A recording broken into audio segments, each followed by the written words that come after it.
Wisconsin Broadcasters Association Hall of Famer Bob Barry ruled Milwaukee's airwaves in the 60s and 70s. He spoke with countless musicians and celebrities over the years. Bob collected remarkable recordings of these encounters, which he's now sharing with the public. Here's Bob.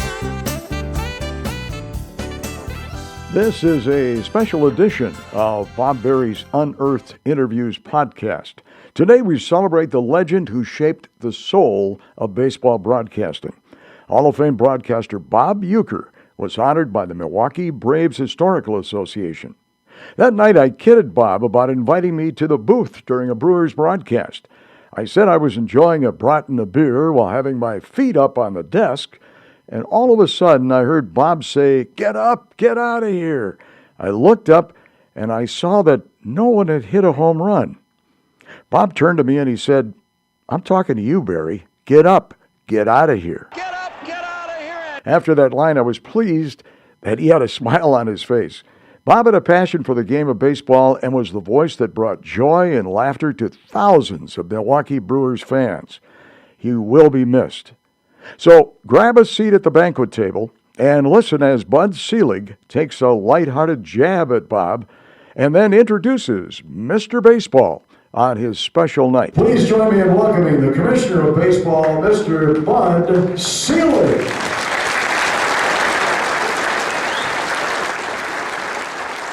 Thank you, Bob. Well, it's a pleasure to be here tonight. I don't get a chance to do this too much anymore, and great moments in history that everybody goes through, especially when you have a career that's lasted as long as mine. There's some things that you do that you're really very proud of. And then I have had to live with the shame of I'm the guy that hired Bob Uecker. You know, the rest is history. It's my great privilege tonight to introduce Bob and say that when we started, things looked sort of bleak, but it's remarkable how things have turned out, and you have really been responsible for great success and a lot of joy and happiness in Milwaukee and Wisconsin around the country. Bob Uecker.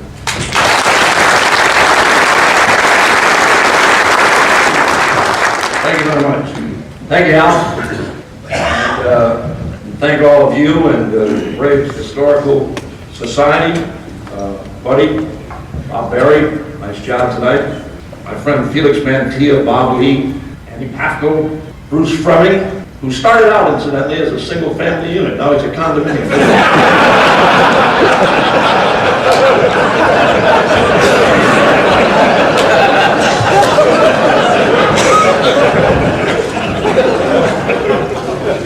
My pal Johnny Logan, one of the best ever, and we've had a lot of fun together, Johnny and myself. And I saw that little clip of Charlie dressing up there. That I couldn't stand that guy. It wasn't because he sent me back to the minor leagues. I didn't like it. And this is a true story. Remember the chili he used to make? Not chili, he made a crab dip. Do you remember it, Bud Lee? Crab dip? Crab dip!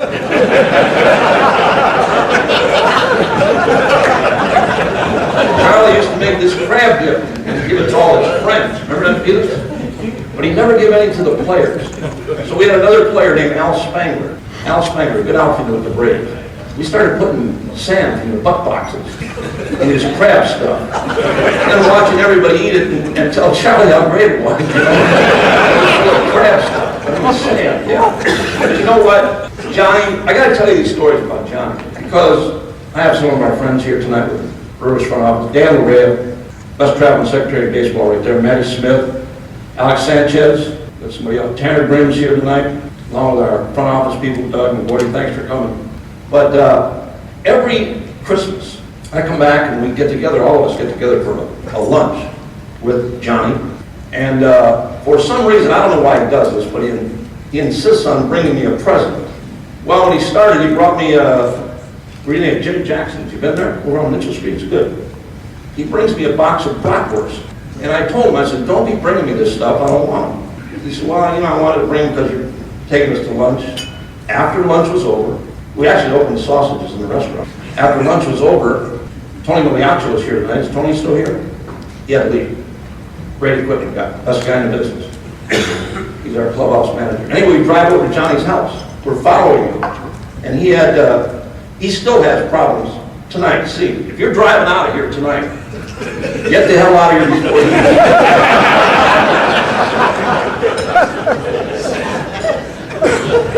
But we took the bratwurst over to his house and hung him on the trees in front of his house. It was in December. Hung him on the trees in front of his house, and he was standing at the picture. He was looking at us. He was watching us. Hanging the sausage. Now the next morning he comes out and he called Tony. He said, "What the hell did you do that for?" Because we had the sausages. I hung them all over his trees, on the light fixtures, everywhere. A couple of years ago he brought me a salami. You know when a big party salamis? We're eating up at a place called Balistreri's. I asked the waiter, I said, "Can you bring me a knife?" Excuse me, he brings me the knife, I cut it in half. He was telling me about his new car that he just bought. And which one it was out in the parking lot. I slip out the back door of the restaurant, go out there and I jam this salami up the tailpipe. We get done eating lunch, all come out, "Hey, Johnny, which car is yours?" "Right over here." I said, "Start it up once. Let's hear it." So he starts the car, tries to start it. About the fourth time, it won't start. And we're all standing on it. We're really all of our guys are there. All of a sudden, that thing fired. And that salami came out of that tail. And when he saw it in the mirror go out the back. He got mad again. He got upset again. "Why'd you do that on my salami?" You know how he talks. "I know that!" But to be a teammate of John's, we never played together, did we? I'm talking about baseball. The other stuff. But to have been there and been a part of the Braves at that time, to be the first native Milwaukeean signed by the Braves, first native Milwaukeean to be sent to the minor leagues by the Braves. I was always proud of that. My dad and Bertie Tebbetts were buddies. I think that had a lot to do with my signing. Bertie Tebbetts and my dad used to hang around a bar up on 76 and Bloom and get liquored up there every day. Those pictures you saw of me and Bobby Braden, well, Oliver and Joe Torre. Is that who it was? No, somebody else. Anyway, that was about an hour before the game. We were getting liquored up. I always tried to do that before a game. Get knocked out a little bit where I didn't care who caught me. But born and raised here, coming from my dad thought I sucked. He really did. Which I thought he sucked too. I didn't tell him that till later on. I remember my first big league game, and he was there, playing here at County Stadium, the Pittsburgh Pirates. Bertie Tebbetts was our manager. I can remember coming out on the field that day, and he was talking to me about being uptight, nervous, and I said, I'm ready to play. And he said, "Well, I'm going to start you today." He said, "Well, I don't want you to be uptight and get the job done." I said, "Hey, I'm ready to go." And he said, "Well, good." And by the way, the rest of us up here, we're that supporter on the inside. Might want to change that. Well, the first game my mother and dad walked out on too.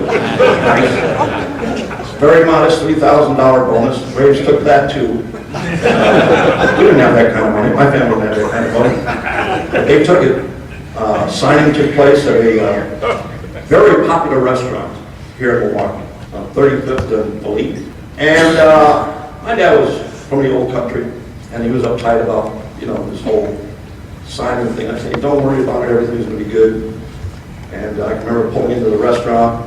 Braves' car was right next to ours, and my dad screwed up right away. Didn't have the window rolled up far enough, and our tray fell off.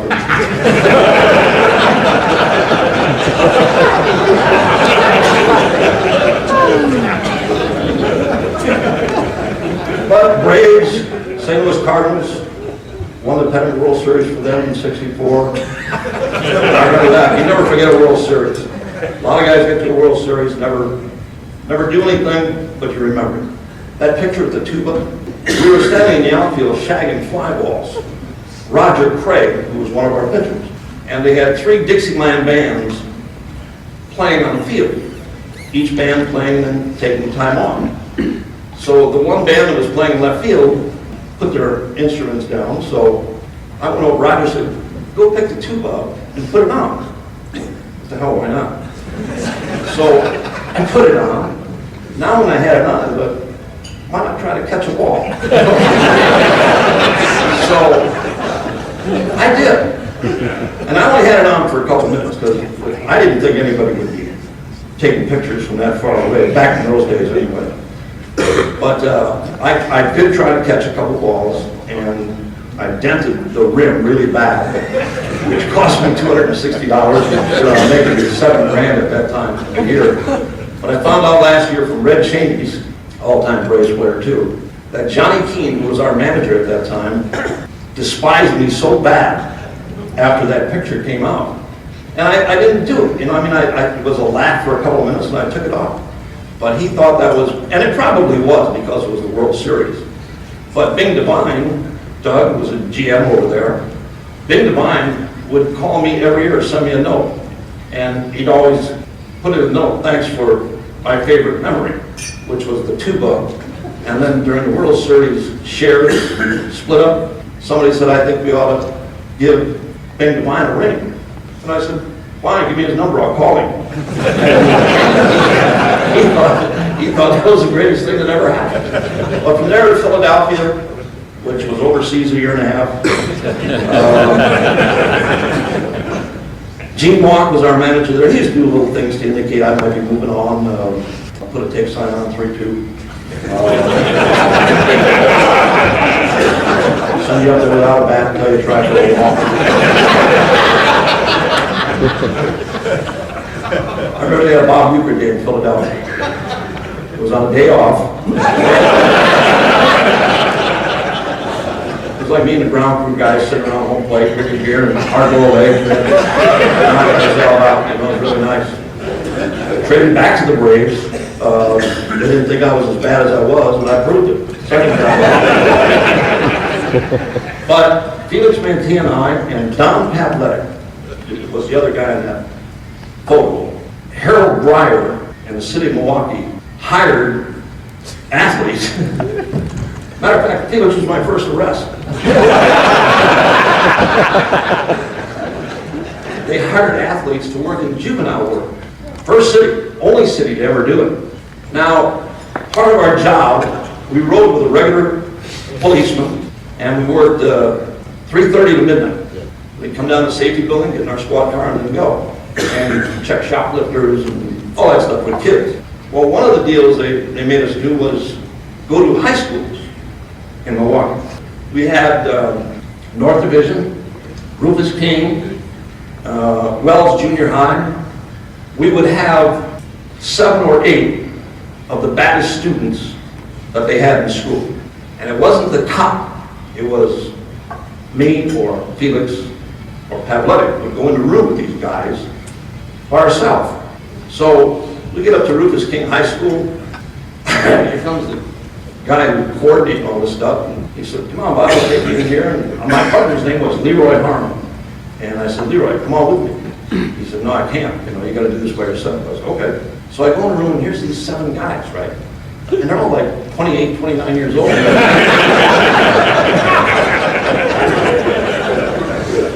So I sit down. This is a true story, I promise you. This is my first day. One of these guys says to me, he said, you know something? I have never kicked a ball player's ass in my life. Whoa, boy, this guy's real nice. It's a lot. But that lasted about 2 weeks. I'm getting out of here. This ain't for me. I like batting practice. I mean, I'm catching 8, but I ain't doing this stuff. But yeah, we did that for, what did we do, 3 years, Felix? Yeah, 3 years. But of course, you know, everything revolved around Bud. For me, Buddy's the guy that brought me back here, back in 1971. We were doing the New York Writers, and that's true. I was doing a dinner, and Buddy was a non-paying guest. And we went out after the dinner was over, and he he said he wanted me to come back to Milwaukee, and Dick Cecil was here tonight. Dick Cecil, he's still here? Dick Cecil was with the Braves. There he is, way back there. Thank you, Richie. Richie took care of me. Dick Cecil took care of me in Atlanta when I was down there, and after my playing time was over. That was really neat, too. The day I got let go down there. Lewin Harris was our manager at that time, and I walked in the clubhouse, and he told me there were no visitors allowed. That was pretty neat. Yeah, Buddy offered me a job to come back here, and of course the other stuff is Albert. True story about Albert. I met him in Atlanta, and I was doing a job with Al. He was playing, and I was doing my stuff. He told me to get me out as a mention in a couple of weeks. That was 1969. Following that, back here with Buddy, and all the other stuff always revolved around baseball. I never had any idea of leaving baseball. Television stuff, elevator stuff was a lot of fun. The movie stuff's a lot of fun, but baseball was always bottom line for me. I never had any ideas of leaving Milwaukee. I always wanted to come back. Bud and I were neighbors in Arizona. He moved a couple of, I don't know, about a mile away now, but he said I was driving his property value down, which is that's not a problem. His wife Sue, we've been friends for a long time. Semi-friend. I love Sue. Sue was my secretary. She denies it to this day, but she was my secretary. And I told her, I said, there's nothing here for you. Why don't you go with Buddy?